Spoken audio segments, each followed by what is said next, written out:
One मंत्री विजय शाह अपने 3 दिवसीय दौरे पर मंडला जिले पहुंचे। राज्यसभा सांसद संपतिया उइके के घर में बैठकर बीजेपी कार्यकर्ताओं के साथ मुलाकात भी कर ली।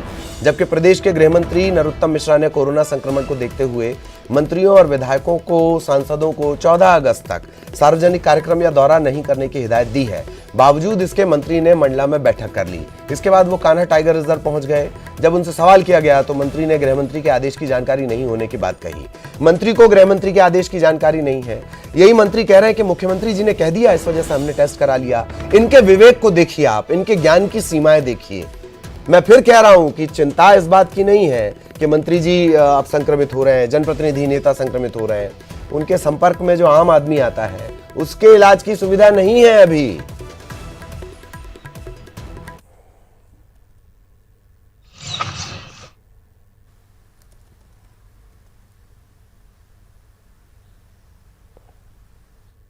के वनवासी परिवारों को पट्टा देने का जो अभियान हमने चलाया है और माननीय मुख्यमंत्री जी के निर्देश हैं कि 15 अगस्त तक जितने ज़्यादा जिलों में आप लोग जा सकते हो वहाँ जाएं।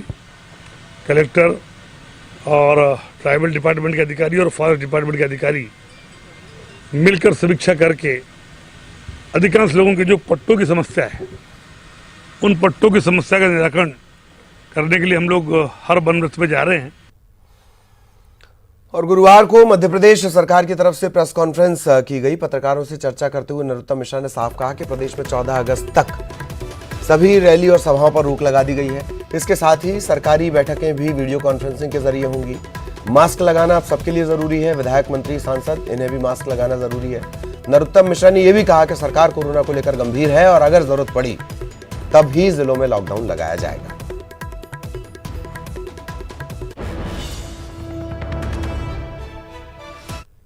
मंत्री जी ने तय किया है कि 14 अगस्त तक किसी भी मंत्री का कोई भी दौरा नहीं होगा। किसी भी सांसद का, किसी भी सम्मानित विधायक का सार्वजनिक कार्यक्रम, मंत्री का सार्वजनिक दौरा नहीं होगा। माइक लगा कोई भी कार्यक्रम 14 अगस्त तक मध्य प्रदेश में नहीं करना है। अगर कोई अत्यावश्यक बैठक करना है, मीटिंग नहीं, तो वर्चुअल होगी, घर से बैठकर कर सकते हैं। घर पर भी 5 लोगों से ज्यादा से एक साथ नहीं मिलना। मास्क अथवा तौलिया ये अनिवार्य है, जो लगाकर ही रखना होगा। वो माननीय मंत्री हो, विधायक हो, वो सांसद हो, अथवा उन पर भी जुर्माना होगा। बाजारों के अंदर कोई भी बिना मास्क के आम आदमी भी मास्क अथवा तौलिया के नहीं होगा, अथवा उस पर भी जुर्माना होगा। मैं यहां यह भी कहना प्रासंगिक समझूंगा कि यह नियम सारे अधिकारियों पर भी लागू है। बात और आपके माध्यम से मैं कहना चाहूंगा कि जैसा माननीय मुख्यमंत्री जी ने कल भी कहा था कि लॉकडाउन जहां बहुत ज्यादा जरूरी होगा। और केंद्रीय कोयला मंत्री प्रहलाद जोशी से कोरबा की सांसद ज्योत्सना महंत ने भी मुलाकात की और अपने लोकसभा क्षेत्र के कोरिया जिले के मनेंद्रगढ़ में मेडिकल कॉलेज स्थापना की मांग की। सांसद ने केंद्रीय कोयला मंत्री के समक्ष कोरबा लोकसभा क्षेत्र में SECL के अस्पतालों को सुपर स्पेशियलिटी अस्पताल बनाने का अनुरोध किया है। केंद्रीय कोयला मंत्री प्रहलाद जोशी आज SECL के अधिकारियों के साथ बैठक करेंगे और इसमें कोरोना काल में कोयला उत्पादन, लक्ष्य और डिस्पैच, मतलब टारगेट को पूरा करना और उसे बाहर भिजवाना, इसकी समीक्षा की जाएगी।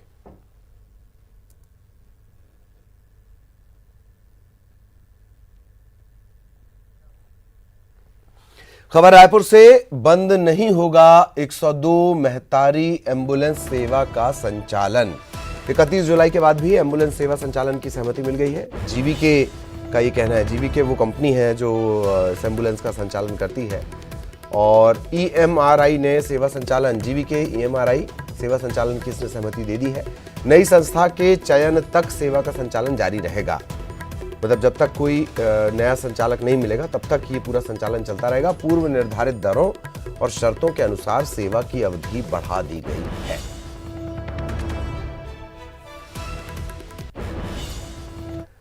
इधर कोरोना काल है, लॉकडाउन है कई जगहों पर, बावजूद इसके गांजा तस्करों के हौसले बुलंद हैं। कड़ी सुरक्षा के बीच भी वो गांजे की बड़ी बड़ी खेप दूसरे राज्यों तक लाने और ले जाने की कोशिश कर रहे हैं। गुरुवार को प्रदेश में 5 जिलों से लाखों का गांजा बरामद किया गया और गांजा तस्कर गिरफ्तार भी किए गए। ये अलग अलग जगहों की तस्वीर हम आपको दिखा रहे हैं। जगदलपुर, कांकेर, रायपुर, महासमुंद, बिलासपुर। जगदलपुर में 50 लाख का गांजा बरामद किया गया। बिहार के औरंगाबाद का रहने वाला तस्कर इसे ट्रक में भरकर बिहार ले जा रहा था। रायपुर में 9 किलो गांजे के साथ 2 गिरफ्तार किए गए। कांकेर में 3 क्विंटल गांजा बरामद किया गया, 2 गिरफ्तार किए गए। महासमुंद में 2 वाहनों से 9 लाख रुपए का 180 किलो गांजा बरामद किया गया है। 4 आरोपी गिरफ्तार किए गए हैं। इसके अलावा बिलासपुर में भी 2 अलग अलग मामलों में 7 किलो गांजे के साथ 2 लोग गिरफ्तार किए गए हैं।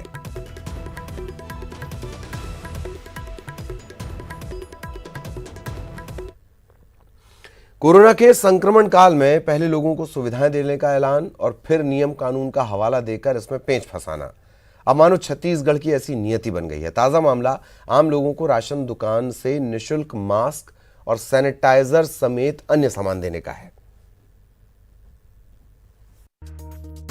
छत्तीसगढ़ सरकार ने प्रदेश के करीब 57 लाख राशन कार्ड धारियों के लिए 1 किलो शक्कर, सैनिटाइजर और मास्क देने का ऐलान तो कर दिया, लेकिन इसमें अब पेंच फंस गया है। दरअसल स्कीम को केंद्र से अभी अप्रूवल नहीं मिला है। इस पर खाद्य मंत्री अमरजीत भगत ही कह रहे हैं केंद्र सरकार को प्रस्ताव भेजा है, मंजूरी का इंतजार है। जिनको प्रति कार्ड 1 किलो शक्कर निःशुल्क देने के लिए, साथ में सैनिटाइजर और मास्क देने के लिए हमने आग्रह किया है और जब ये वहाँ से प्रस्ताव स्वीकृत होगा तो ये वितरण सुनिश्चित हो पाएगा। वहीं बीजेपी कह रही है कि अपनी व्यवस्था के बजाय हर बार केंद्र की ओर सरकार मुंह ताकती है। राज्य सरकार कोरोना के इंतजाम में हर मामले पर फेल है। ये सरकार की विफलता है, प्रदेश सरकार की, कि अभी तक जिस प्रकार से जो व्यवस्थाएं करनी चाहिए, चाहे सैनिटाइजर की हो, चाहे मास्क की हो, ये तो पर्याप्त मात्रा में सरकार को चाहिए था, प्रदेश सरकार को, कि इसकी समुचित व्यवस्था जो है अपने संसाधनों से करते। लेकिन केवल उनको केंद्र पर आरोप लगाना, यही इनकी पूरे कोरोना काल के दौरान हम देखेंगे। अब सवाल ये है कि जब अभी इस योजना के लिए केंद्र सरकार को सिर्फ प्रस्ताव ही भेजा गया है, तो बगैर केंद्र की मंजूरी के सरकार अपनी पीठ क्यों थपथपाने लगी?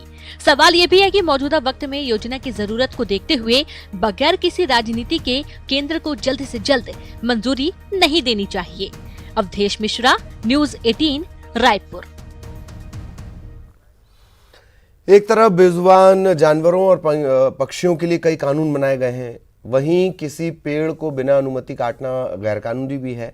लेकिन इंसान अपनी सुख सुविधाओं में इतना अंधा हो गया है कि उसे न बेजुबानों का दर्द दिखता है, न कानून का खौफ नजर आता है।